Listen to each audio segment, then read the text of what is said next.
Kody Brown wants the world to believe he has changed. Season 20 has arrived with what he is calling an apology tour, a carefully constructed mission to visit each of his former wives and beg for forgiveness. But here is the thing, nobody is buying it. Not the fans, not the family, and certainly not the women who spent decades watching him prioritize one wife over all the others. The whole thing kicked off after the sale of Coyote Pass finally went through in April 2025. That 14-acre property had been hanging over the Brown family like a dark cloud for years. Once it sold for approximately $1.5 million, Kody suddenly felt the urge to make amends. Convenient timing, right? Sources close to the production suggest this apology tour has less to do with genuine remorse and everything to do with salvaging his decimated public image. In a confessional, Kody admitted he had been a bastard for about 3 or 4 years during the family breakup. He acknowledged that telling his wives he never loved them was a lie, born from pain. Strong words, but words are cheap when your actions tell a completely different story. Insiders claim this is classic Kody, apologizing for his reactions rather than the behaviors that shattered his family in the first place. What makes this even more telling is Robyn's response when Kody announced his plans. Instead of encouraging genuine accountability, she appeared to validate his past behavior. According to reports, Robyn suggested that Kody should not be so hard on himself. Let that sink in. The man who abandoned his children during medical emergencies, who publicly declared he never loved his wives, who systematically dismantled a family of 23 people, should not be too hard on himself. Behind closed doors, people are saying this apology tour is nothing more than a performance, a desperate attempt to reframe the narrative before the cameras stop rolling for good. Kody has spent years positioning himself as the victim, blaming his ex-wives for trash-talking him, accusing his children of punishing him. Now he wants credit for saying sorry. The first stop on this questionable journey was North Carolina, where Janelle has built an entirely new life. Kody chose her first because, in his own words, there was less toxicity and it would be easier for him to ask for forgiveness. Not because she deserved the apology most, not because he wanted to repair their relationship, because it was easier for him. That tells you everything you need to know about his motivations. Fans have been absolutely ruthless in their assessment. Social media exploded with comments calling this the insincere apology tour. One viewer wrote that Kody should be apologizing to his children, not his ex-wives.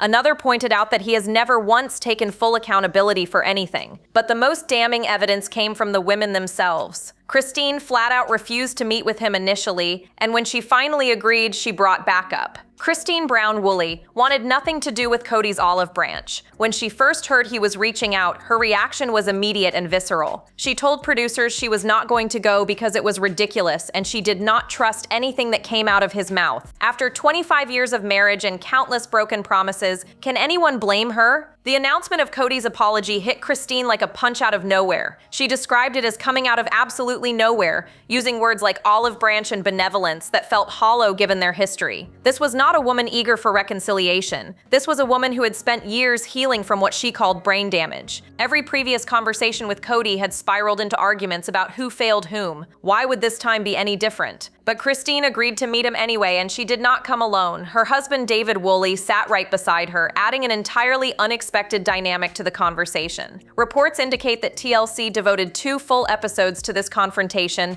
airing December 14th and 21st. That is double the airtime Janelle received. Sources suggest the network knew this showdown would deliver the explosive content viewers craved. Christine warned podcaster Sarah Fraser that audiences would see things that blow their minds. She admitted that Kody said things that made her very angry, things that made David very angry too. She promised viewers would be really shocked. Those are not the words of someone who received a heartfelt apology. Those are the words of someone who watched her ex-husband fumble through another self-serving performance. When Kody finally delivered his apology, it was painfully awkward. He said he wanted to apologize for how they broke up, for how it all went down, for being angry about it. Notice what is missing. No apology for the years of neglect. No apology for favoring Robyn. No apology for the way he treated their children. Just regret about his own emotional reactions. Then came the moment that had fans screaming at their screens. Kody turned to Christine and essentially said that if he had not messed things up, she would not have what she has now with David. He tried to take credit for her happiness. He attempted to re-enter himself into her story, framing his failures as some kind of noble sacrifice that led to her current joy. Christine Christine shut it down immediately. She pointed out how strange it was for him to declare past love while her actual husband sat right there. She reminded him that whatever he was processing did not affect her anymore. That was his burden to carry, not hers. She had moved on completely. But the real fireworks were still coming. Episode descriptions reveal that the conversation takes a tense turn when David brings up something Kody has avoided for years. The one topic guaranteed to expose every crack in his carefully constructed facade. David Woolley did what no one else in the Brown family had the courage to do. He looked Kody Brown directly in the eyes and forced him to confront the one subject he has dodged for years: his fractured relationships with his own children. Episode 13, titled Benevolence, promises to deliver exactly what viewers have been waiting for. And based on early descriptions, David is about to dismantle Kody's entire narrative. Sources close to the production reveal that David steers the apology conversation toward Kody's failures as a father. He is not attacking with aggression or military-style confrontation. Instead, he is using something far more powerful: quiet, devastating truth. David has spent the last 2 years doing what Kody refused to do for decades. He has shown up, he has been present, he has built genuine relationships with Christine's children through consistency rather than demands for loyalty. The contrast between these two men could not be more striking. Kody spent years declaring himself the patriarch, expecting obedience and reverence from a family he systematically neglected. David simply exists in their lives without fanfare. He supports truly, he respects boundaries, he never tries to replace Kody because he understands that being a father figure means earning trust, not demanding it. Isabel Brown opened up about this dynamic in a recent episode. She admitted that when Christine and David first started dating, everything happened very fast. She was worried about what role he would take in their family. Specifically, she feared he would try to become their dad when they already had one. But David never overstepped. Isabel emphasized how respectful he is of her father, her mother, and all of Christine's children. That respect is precisely what makes David's confrontation so powerful. He is not speaking from jealousy or competition. He is advocating for children who have been emotionally sidelined for years. Reports suggest he tells Kody something brutally simple: that if Kody had not loved Christine, he would not have married her and had 6 children with her. It sounds obvious, but for a man who publicly claimed he never loved his ex-wives, hearing that truth from the person now raising his daughter hits differently. Insiders claim David's power in this conversation comes entirely from his actions. While Kody has spent years declaring bankruptcy on his relationships like a certain fictional paper company manager,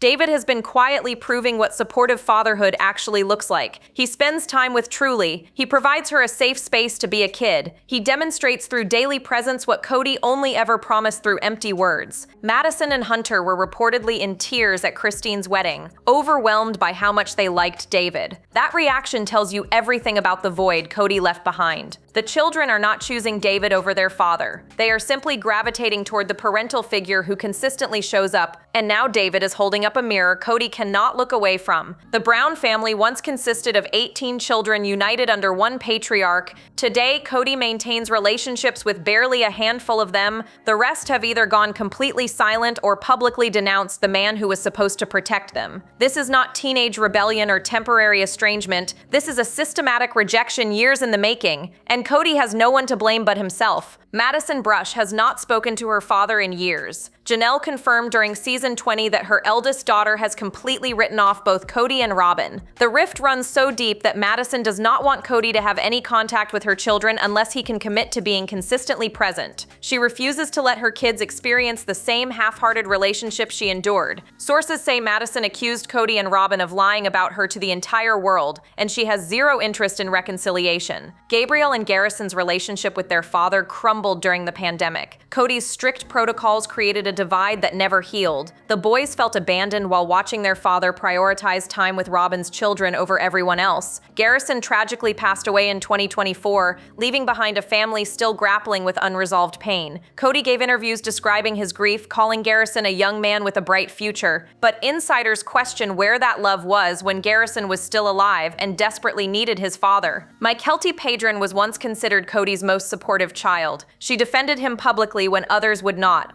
But even she has reached her breaking point. During a fan question and answer session, Mykelti stated that if Kody took more accountability for his actions, at least some of his children might reach out. She called him out for blaming the children, blaming gossip, blaming the other parents. She said a simple acknowledgement of wrongdoing would go such a long way. That was months ago. Reports suggest things have only deteriorated since. Isabel's surgery remains the most infamous example of Kody's parental failures. His daughter suffered from severe scoliosis and faced a terrifying major operation. She needed her father there. She sobbed about wanting him present during one of the scariest moments of her life. Kody refused to travel with her, citing pandemic protocols that conveniently did not apply equally to everyone in the family. That wound has never fully healed. The pattern is undeniable. Child after child has pulled away from a father who treated presence as optional. Kody continues to insist he gave 110% to his family. He claims he never shirked responsibilities, but the evidence contradicts every word. His children are not punishing him for fun. They are protecting themselves from further disappointment. Robyn has suggested that the ex-wives influenced how the children view their father. She believes parents do not realize how much their words shape their children's opinions. But what she fails to acknowledge is far simpler. These kids have eyes. They watched everything unfold, and they made their own decisions. Janelle Brown is finally living on her own terms. After nearly 3 decades of sharing a husband and sacrificing her needs for a family structure that never truly served her, she has built something beautiful in North Carolina. 156 acres of possibility, a flower farm called Coyote Farms, a home being constructed right across from her daughter Madison. This is what freedom looks like when you stop waiting for someone else to show up. In December 2025, Janelle posted a video on Instagram that stopped fans in their tracks. She wrote about living her life the way she always had and then suddenly noticing that it did not feel like hers anymore. She described trying to fit into roles she did not want, existing in a version of herself she could no longer recognize. The message was clear. The woman who spent years accommodating Kody's demands has completely shed that skin. When friends asked Janelle if she was dating again, her response could not have been more direct. She said she does not have to worry about accommodating Kody or the needs of the family anymore. Her children are mostly raised and independent. She loves her single life. David Woolley apparently keeps encouraging her to try dating apps like Farmers Only. Janelle laughs it off every time. She has made peace with being alone, and she refuses to apologize for it. The spiritual divorce is the final piece of her liberation. Following Meri's lead, Janelle reached out to their former church seeking an official release from her marriage to Kody. She told Meri she was ready, and Meri helped connect her with the right people. This is not just paperwork. This is a woman reclaiming her spiritual identity after years of feeling invisible within a faith that was supposed to uplift her. Sources reveal that when Kody delivered his apology in North Carolina, Janelle experienced a brief moment of doubt. She admitted wondering what if they worked things out. That fleeting thought shocked even her. But just as quickly as it appeared, she rejected it completely. She does not want reconciliation. She does not want to return to a marriage where she felt like an afterthought. She wants closure, and she finally got it. The sale of Coyote Pass gave Janelle approximately $300,000 from her 25% share. She joked with Meri that it was a nice way to say goodbye and hoped to never see Kody again. Had she been legally married to him, she would have taken half of everything. But spiritual marriages offer no such protections. She walked away with what she could and never looked back. Fans have flooded her social media with support. They comment that she looks happier than ever, that she is glowing, that leaving Kody was the best decision she ever made. One follower wrote that Janelle seems at peace and is finally master of her own life. Another predicted Kody would lose his mind when she eventually starts dating someone new. Meri Brown spent over 30 years waiting for Kody to love her the way she deserved. She endured a marriage he now admits was troubled from the very beginning. She survived public humiliation during the catfish scandal. She watched him legally divorce her so he could marry Robyn instead. And through all of it, she stayed. She fought for a relationship that was already dead. But those days are finally over. Meri has found someone new, and the irony is absolutely delicious. His name is Ron. She met him at a speed dating event in Las Vegas earlier this season, stepping completely outside her comfort zone to take a chance on something unfamiliar. Their connection was immediate. Ron is a divorced business owner who loves dogs and travel, interests that align perfectly with Meri's adventurous spirit. He complimented her eyes and her hair. He made her smile in ways Kody never could. And unlike her ex-husband, Ron actually shows up when it matters. In a recent preview clip, Meri invited Ron to a fundraising event with her friends. She told cameras she was glad he came and thought it was adorable how he kept asking what he could do to help. Her best friend Jen Sullivan gave him an enthusiastic stamp of approval,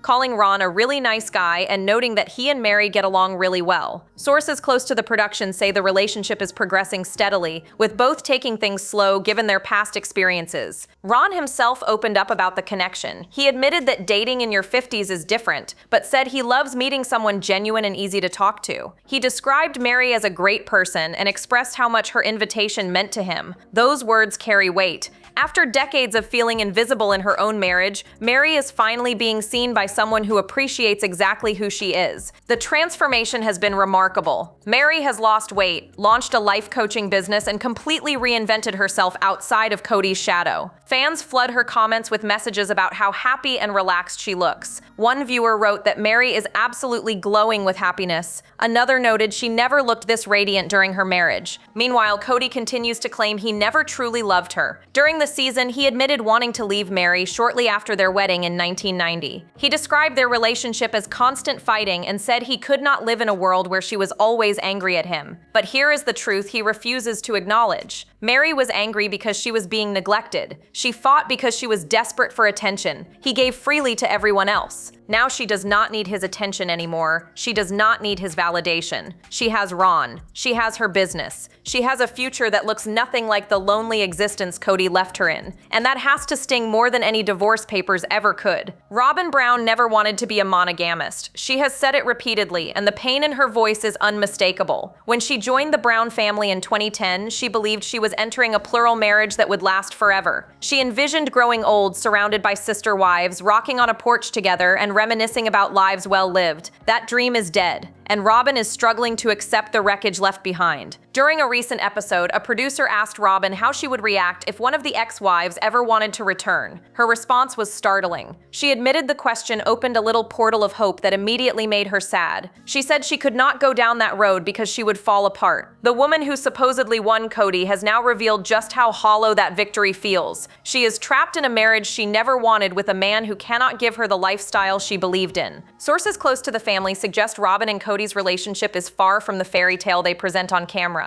Robyn herself admitted that the current version of Kody is probably the hardest version she has ever known. She acknowledged their marriage requires constant adjustment now that he is home full-time instead of rotating between 4 different households. The intimacy she expected has not materialized the way she hoped. Kody made things even more uncomfortable when he confessed on camera that a polygamist gets more than he wants while a monogamist is not getting enough. He was talking about their intimate life. He essentially told the world that Robyn is not satisfying him the way multiple wives once did. Imagine hearing your husband broadcast that to millions of viewers. Insiders claim the tension between them has reached levels never seen before. The financial pressure is mounting too. Reports indicate Kody and Robyn purchased a $2.1 million mansion before agreeing to sell Coyote Pass. Some fans have speculated about spending habits, with rumors swirling about alleged shopping concerns and lavish purchases that seem disconnected from their current reality. Whether those rumors hold truth remains unclear, but the optics are damaging regardless. Robyn continues to insist she would consider plural marriage again if she had guarantees it would work out, but Kody has made his position crystal clear. He declared that polygamy kills emotional intimacy and makes everybody defensive. He wants a vulnerable, intimate relationship with one woman. He will never take another wife. That means Robyn is stuck in a situation she never chose,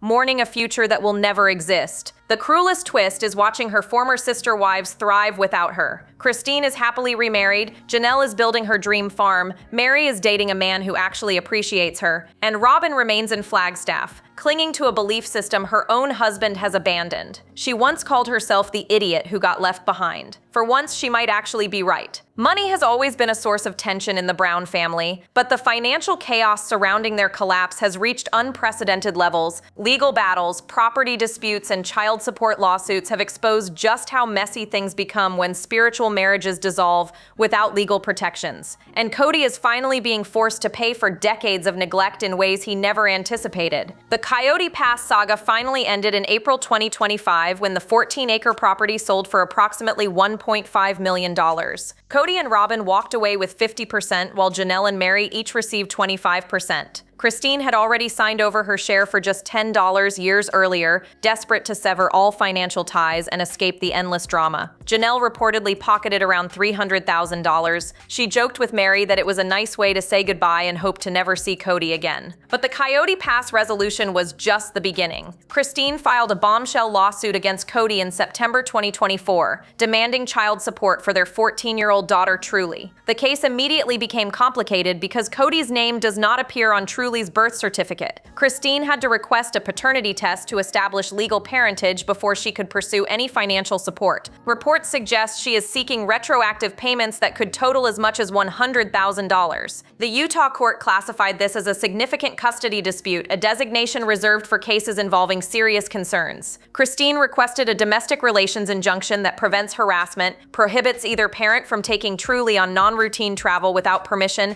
and stops both parties from disparaging each other publicly. Mediation was scheduled for May 2025. Sources indicate a settlement has since been reached, though exact terms remain sealed. What makes this lawsuit so damning is what it reveals about Kody's priorities. He was never legally married to Christine. He never put his name on their daughter's birth certificate. When Christine moved to Utah with Truly, the financial support apparently stopped completely. She had no choice but to involve the courts to secure what her daughter deserved. Meanwhile, Kody and Robyn were purchasing a $2.1 million mansion and maintaining a lifestyle that seemed disconnected from any sense of shared responsibility. Janelle has been vocal about the financial dynamics within the family. She revealed that all wives contributed to a shared family fund, but over time she noticed significant withdrawals without explanation or transparency. The implication was clear. Money flowed freely in certain directions while others were left struggling to make ends meet. Christine is now reportedly thriving financially. Her memoir has generated significant buzz, with leaked details fueling pre-orders and public sympathy.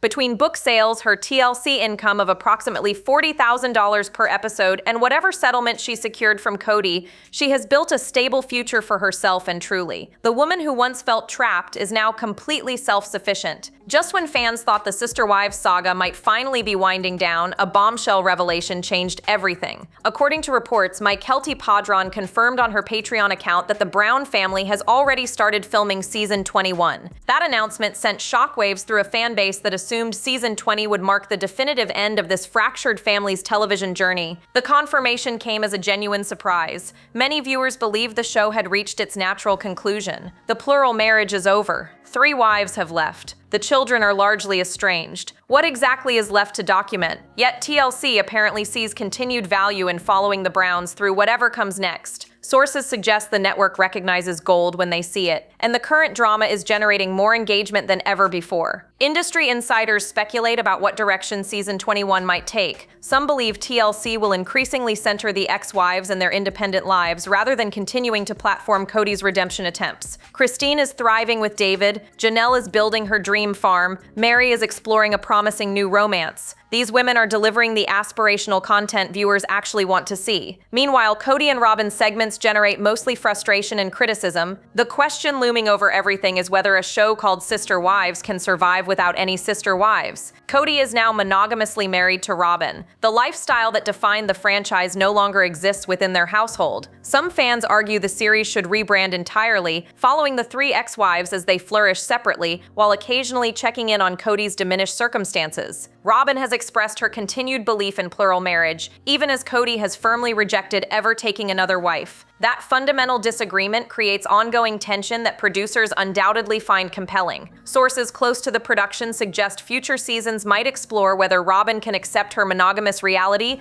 or whether the disconnect eventually fractures their marriage entirely. There is also the matter of the adult children. Madison, Mykelti, Gwendolyn, and others have developed their own followings through social media and podcasts. TLC could pivot toward the next generation, documenting how they navigate relationships and parenthood after growing up in such an unconventional household. The trauma they experienced provides endless material for exploration and reflection. Financial considerations obviously play a role in the renewal. Reports indicate each main cast member earns approximately $40,000 per episode. With seasons typically running 15 to 20 episodes, that represents nearly $1 million annually for participants willing to bear their dysfunction on camera. Walking away from that income is not easy, regardless of how exhausting the process might be. Whether season 21 delivers genuine resolution or simply dramatically extends the drama remains to be seen. What seems certain is that TLC has no intention of letting go of their most controversial family franchise. The Browns have been on air for 15 years now. Their story has evolved from polygamy advocacy to complete familial implosion. And apparently the network believes viewers want to watch whatever happens next. The empire Kody Brown spent 30 years building has crumbled into dust. What began as a mission to normalize polygamy and showcase the beauty of plural marriage has devolved into a cautionary tale about narcissism, neglect, and the devastating consequences of choosing favorites. Season 20 is not just another chapter in the Brown family saga, it is the documentation of a complete and total collapse. Every pillar that once supported Kody's patriarchal kingdom has fallen. Christine escaped first and built a genuinely happy life with a man who treats her like a priority. Janelle followed, carving out independence on a sprawling North Carolina farm where she answers to no one. Meri finally stopped waiting for love that was never coming and found someone who actually sees her worth. The sister wives are gone, the children have scattered, and Kody is left with exactly what he deserves. The apology tour exposed everything viewers suspected for years. Kody is incapable of genuine accountability. He apologizes for his reactions rather than his actions. He takes credit for his ex-wives' happiness as if their thriving was somehow his gift to them. He visits Janelle first because it was easier for him, not because she deserved priority. Every step of this supposed redemption journey has been filtered through his own ego. Robyn remains by his side, but even that relationship shows cracks impossible to ignore. She mourns a plural lifestyle her husband has abandoned. She admits the current version of Kody is the hardest she has ever known. She clings to hope that sister wives might return while he broadcasts their intimacy struggles to millions. This is not a love story, this is two people trapped in a situation neither actually wanted. The children have rendered their verdict through silence. Madison refuses contact. Gabriel and Garrison's relationship with their father never recovered before tragedy struck. Mykelti publicly demands accountability that never comes. Isabel remembers a surgery her father refused to attend. These are not rebellious teenagers acting out. These are adults who watched their father choose one family over another and decided they had seen enough. TLC will keep the cameras rolling because dysfunction sells. Season 21 is already filming despite every logical reason for this series to end. But the show called Sister Wives now documents something entirely different. It captures 3 women flourishing after escape and 1 man desperately trying to rewrite history. The narrative has shifted completely. Kody wanted to be remembered as a pioneer who brought plural marriage into mainstream acceptance. Instead, he will be remembered as the man who destroyed his own family through favoritism and ego. He had 4 wives who loved him. He had 18 children who needed him. He threw it all away for one woman who now admits she feels like the idiot left behind. The final collapse is not coming, it is already here. And honestly, Kody Brown built every piece of it himself. Drop your thoughts below, like, subscribe, and stay tuned. The next video is waiting and you will not want to miss what is coming next.